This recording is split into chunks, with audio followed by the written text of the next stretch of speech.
This is the recipe: ground cherries pie. Okay, I unrolled the bottom cheating pie crust, put it in an aluminum pan. Looks like it fits pretty well. I'm going to put it in another pan to put it in the oven.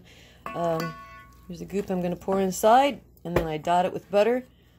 And then I got to make the lattices. I've cut the other crust into little strips to make into lattices, and then stick it in the oven. I've got the oven preheated to start with at 400. Okay, dotted with butter. The recipe didn't give an amount. I used about a tablespoon. And now I have to cut up the other crust into strips. I'll use the pizza cutter for that. And then interweave them, sort of. I'm not so good at that. And then sprinkle the top with a little bit of sugar. Okay, I'm giving it a try. The last time this is hard to do. Watch again. The last time I made a lattice pie crust was, well, I probably had neither wrinkles nor gray hair. So we're talking a long time ago, folks. Not only did I not make my own pie crust, I clearly can't cut straight. Alright, if I remember right, what we do is pinch it to one end, and then, lift it up and go every other. Yeah, we'll try that. Alright, I clearly don't know what I'm doing here. So, these are pinched. These are pinched on this side, and then okay, and then we start from the other side. Oh boy. I lift this up, that goes under. I lift this up, that goes under. I lift this up, that goes under. We have extra on the side we will deal with. I'm gonna have to roll these over then. Make some kind of a edge. Okay, let's try this again. They're long enough. Oh wait, this time it starts under. So put this here, and come on. That goes under. Alright, so I haven't done this for a couple of decades. That goes under. Hey, that's going to be okay, except I should have done one there. We won't worry about that now. Alright, we'll get this finished and I'll show you what it looks like when it's done. Okay, it's finished.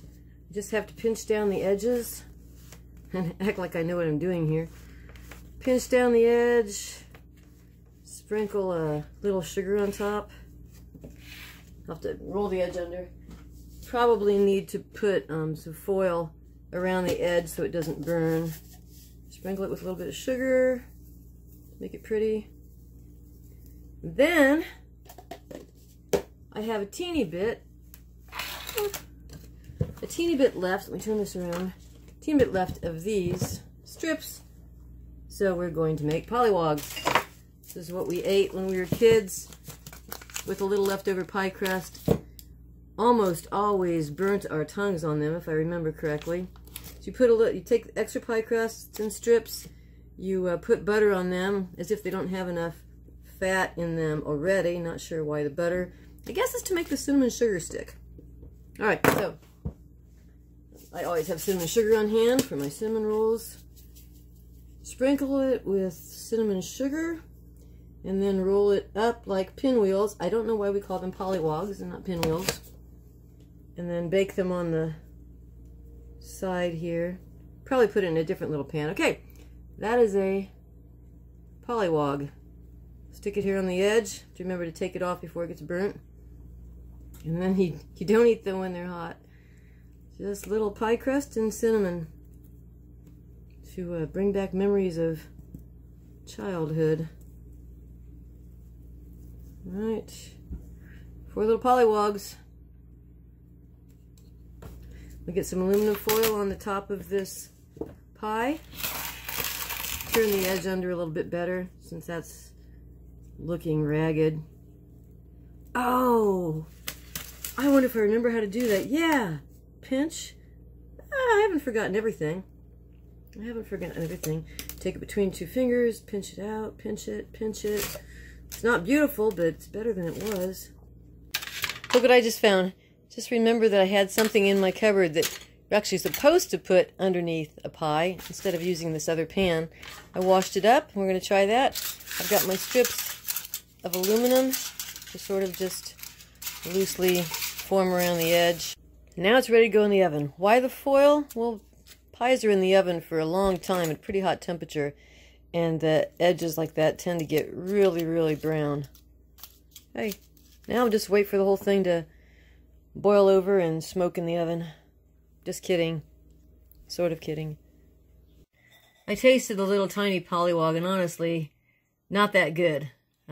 They're good with homemade pie crust, but when all it is pie crust and cinnamon sugar, you can taste, I don't know, they taste kind of salty. So, this is good with homemade pie crust, I'd say. Bought-in pie crust, forget about it. Okay, it's been 45 minutes, but I don't see it bubbling in the middle yet. I'm going to give it another, and it's not too brown on top yet. I'm going to give it another 4 minutes, and then, well, after setting my timer for another 2 minutes, and another 2 minutes, and another 2 minutes, the pie is finally done. It's beautiful, don't you think? But instead of taking that extra, the second 30 minutes, it took more like 45. So it was in the oven, I'd say, for probably an hour. Now all it has to do is cool off. It'll thicken up a little bit as it cools.